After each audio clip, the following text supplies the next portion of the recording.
Mais uma pergunta. As pessoas vão perguntando e nós respondendo. E dessa vez mais um que não deixou o nome. Mas as pessoas já estão acostumando a deixar os nomes já. Ainda bem. Daqui para frente vamos todos nós, quando fazer a pergunta, deixar o nome e pelo menos a cidade, o estado onde mora. Tá certo? A pergunta é: Rubens, eu entendi direito? Ou você disse que Deus, que a igreja não é a casa de Deus? Parece que foi uma legenda de algum vídeo que eu coloquei na internet, né, que a pessoa viu escrito assim, igreja, com algumas interrogações. Eu nem lembro qual foi o vídeo mais, eu vou ser sincero. Mas a pergunta é essa: irmão Rubens, então a igreja não é a casa de Deus, na sua opinião? Você não crê que a igreja seja a casa de Deus? Meu amado, eu não creio não, eu tenho certeza que não é. Quem me dá essa certeza? Aqui é a intuição? Não. É o axiologismo? Eu acho? Não. É a palavra que me dá essa certeza. A palavra me dá essa certeza porque há uma situação que acontece e que nós devemos acompanhar os acontecimentos. Muita gente lê a Bíblia, ensina outros a lerem, de uma forma em que tudo que está na Bíblia é Deus falando. Tudo que está na Bíblia que é para nós sabermos, é direcionado a nós. Entendeu como é que é? É assim, mas só pega o que é conveniente também, né? Tudo que é conveniente, seja direcionado a quem for, seja de quem para quem for, e da forma que for, se for conveniente naquele momento, geralmente o professor, o mestre, o instrutor, o pastor, o líder, ele pega e apresenta. Mas na verdade, meu amado, a Bíblia não é a palavra de Deus, ela contém. Então você tem que ver na Bíblia tudo aquilo que é a palavra de Deus e que é direcionado para nós. Podemos até pegar exemplos de outro, claro, serve como exemplo. Agora, existem as palavras que são direcionadas para nós e outras que são exclusivas para outras pessoas que não somos nós. São eles, outras pessoas, entendeu? Então, a igreja, por exemplo, o que acontece? A igreja é a casa de Deus? Você pode observar por diversos ângulos e aspectos que você vai ver que não é. Primeiro, o Senhor Deus diz assim: eu não sou homem para que habite em casas feitas pelas mãos dos homens. Eu não sou. Segundo, o Senhor Deus, a glória dele, o Shekinah dele, pairava sobre o Santo dos Santos, lá no deserto, lá naquela arca da aliança, lá no Santo dos Santos do tabernáculo. E posteriormente, quando insistiu-se muito para fazer para ele um templo, ele até permitiu que fizesse. Tanto que Salomão fez o templo. E também no templo de Salomão, a glória de Deus resplandecia. No Velho Testamento, meu amado, você entende? Na antiga aliança, na dispensação da lei isso acontecia. Eu cito muito um exemplo, e gosto de citar porque ele é importante, em que chorava-se porque aquele templo havia sido destruído. O povo tinha sido levado cativo para a Babilônia. Viveu na Babilônia 70 anos, lá, no reinado babilônio. Foi no período de Esther, no período de Daniel, no período da passagem de Jeremias, né? Foi na transição, enfim. E o que aconteceu?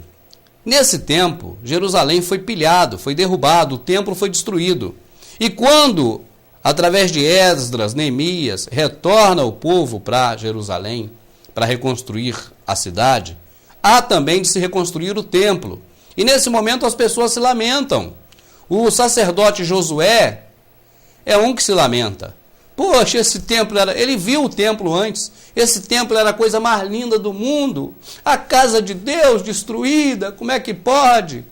Amós, o profeta, a voz de Deus falando através de profeta, diz para ele assim: mas meu querido Samuel, oh aleluia, a glória da segunda casa é muito maior do que a primeira. O que significa isso, meu amado? A Shekinah de Deus, a glória de Deus que inundava o templo de Salomão, o tabernáculo, no futuro com Jesus, não seria nem comparada com aquela glória.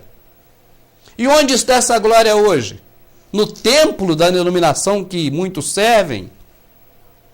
Se o pastor da sua denominação falar isso para você, ele é um grande mentiroso. Um enorme mentiroso à luz da Bíblia. Porque essa Shekinah hoje, ela está num corpo que não é feito pela mão do homem, meu amado. Que corpo é esse, hein? É o seu corpo, meu amado. Ela está em você hoje, essa glória. Você chega perante o trono da graça do Pai a qualquer momento, em nome de Jesus, e você tem acesso a Ele. Você tem que tomar posse disso, meu amado. A glória do segundo templo é muito maior do que o primeiro. Não vamos invalidar o concerto de Cristo. Há um divisor de águas. Dividiu o tempo em dois, antes e depois de Cristo. Dividiu também o Evangelho. A palavra de Deus, a Bíblia, deixa eu pegar aqui. Olha aqui, ó, que está longe de mim dessa vez. Ó. Isso aqui, meu amado, sabe o que você pode fazer com esse livro? É mole, você pode pegar ele e fazer assim, ó, rasgar ele no meio. Você pode rasgar esse livro, não é no meio, bem no meio, senão você rasga em Salmos. Mas você pode rasgar aqui no meio. Ó. Aqui o Novo Testamento. Ó. Aqui, ó, Jesus está aqui, meu amado. Ó. Aqui para trás são referências, é sombra. Essa parte aqui, meu amado. A própria palavra de Deus disse que é sombra disso aqui, ó. Aqui que tá o que a gente precisa, ó. Não é que aqui não precisa, tá entendendo? Aqui realça, vamos dizer assim, ó. Aqui está o arroz, o feijão e a carne, o bife, tá certo? Aqui é a salada, a farofa, o azeite, você tá entendendo? Agora, o almoço também não tá aqui não, isso aqui pode jogar, puf. Não é o almoço também. O almoço é a carne de Cristo em espírito e em verdade. Você está entendendo? O principal do almoço tá aqui. Sem esse aqui fica difícil. Agora, a salada, a maionese, o que complementa está aqui. A azeitona, né? Agora, se não tiver o daqui nem o daqui, não tem problema. É isso que eu falo sempre, não é difícil entender. Nós temos que comer é o corpo e o sangue de Cristo. É em espírito e é em verdade, não é em livro. Ô Senhor Jesus, como é difícil explicar, porque a contaminação da mente é muito grande, eu fico como herege falando isso. Me tem como herege, porque eu me pareço um herege falando isso.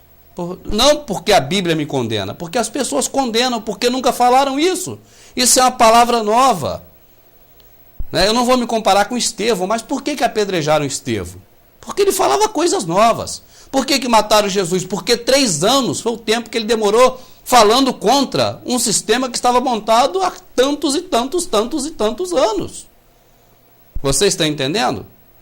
Então o Senhor Jesus vem agora falando que está tudo errado. O que foi montado há 300 anos, 400 anos, em 3 anos, o povo chega e pum, detona ele. E também eu não posso ficar aqui falando, porque todo mundo que está contaminado quer me comer vivo.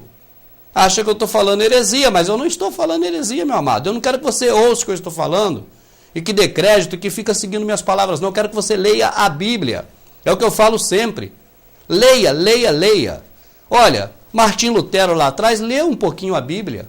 Já fez uma revolução grande. Imagina se ele conhecesse a Bíblia toda. Porque ele não conhecia, porque ele deixou tanta heresia no meio que ele não tirou, coitado.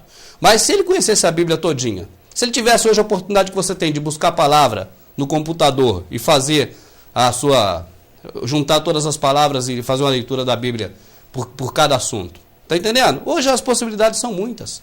Fique com Jesus, meu amado.